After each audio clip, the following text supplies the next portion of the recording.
Comment contrecarrer le pervers narcissique? Premièrement, renouer avec ses proches.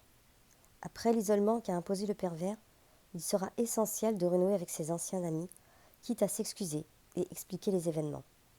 Souvent, la victime du pervers porte, elle aussi, une faille narcissique, et il lui est difficile de demander de l'aide.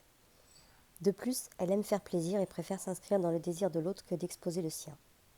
Apprendre à demander de l'aide est une grande leçon de vie, et l'occasion pour la victime de s'inscrire dans son propre besoin et d'apprendre à exister pour elle-même. Ensuite, remettre de la distance. Au collage qu'impose le pervers, il sera très important de poser une distance.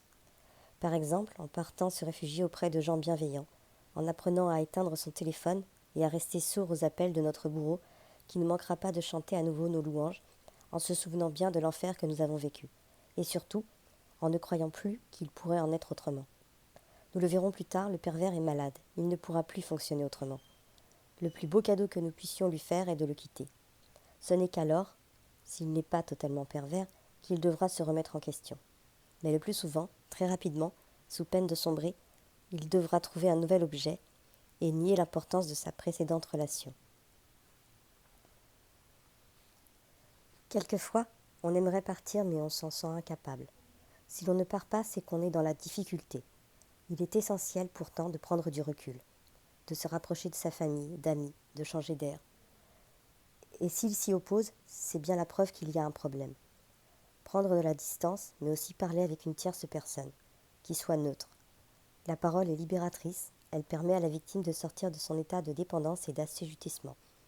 Petit à petit, elle permettra le recul nécessaire. La parole est faite pour cela, lorsqu'elle n'est pas perverse. Oser détester. Nombre des victimes de pervers sont, tels Narcisse, à la recherche de leur image, dans une quête d'amour incessante, pas tant dans leur cœur que dans leur regard de l'autre. Le pervers les entraîne vers la dépression ou la violence. La dépression est un retournement contre soi de la violence qu'engendre paradoxe et dévalorisation. La victime, cherchant à être bonne, souvent, n'osera pas exprimer sa détestation car ce n'est pas beau, ce n'est pas conforme à une bonne image. Alors, à l'instar du pervers, elle procédera à un déni et, incapable de projeter autre chose que de beaux sentiments, elle retournera sa haine contre elle-même, devenant son propre bourreau pour protéger l'autre ainsi que sa propre image. Il n'est pas rare de voir des victimes encore dépressives des années après leur séparation ou leur licenciement. La colère fait partie du processus de deuil. La victime, en ne s'autorisant pas à détester, ne peut pas procéder à un deuil salutaire. Déculpabiliser la victime de ses sentiments négatifs, lui faire comprendre qu'il peut être normal de détester, peut lui permettre d'expulser une part de ses affects en osant reconnaître et exprimer ses sentiments vécus comme négatifs. Faire le ménage dans son entourage. Isabelle me demande: depuis que j'ai entamé une analyse, j'ai remarqué que mes relations avec mon entourage changent. Nos failles rassurent-elles les autres? Quand on fait un travail sur soi, nos rapports avec les autres changent. Nos projections s'apaisent en même temps que nous intégrons nos failles et nos attentes sont plus proches de nos valeurs que du besoin de répétition de nos traumas ou du besoin de satisfaire à tout prix les attentes des autres. Il se trouve parfois dans notre entourage des gens qui trouvaient avantage à nous fréquenter du fait de nos failles. Effectivement, cela les rassurait. Il n'est pas rare que des parents, des amis ou des conjoints s'opposent à la thérapie de leurs proches, parfois avec véhémence. Ils peuvent dire qu'ils ont peur de perdre l'autre ou qu'ils craignent l'emprise du thérapeute sur leurs proches.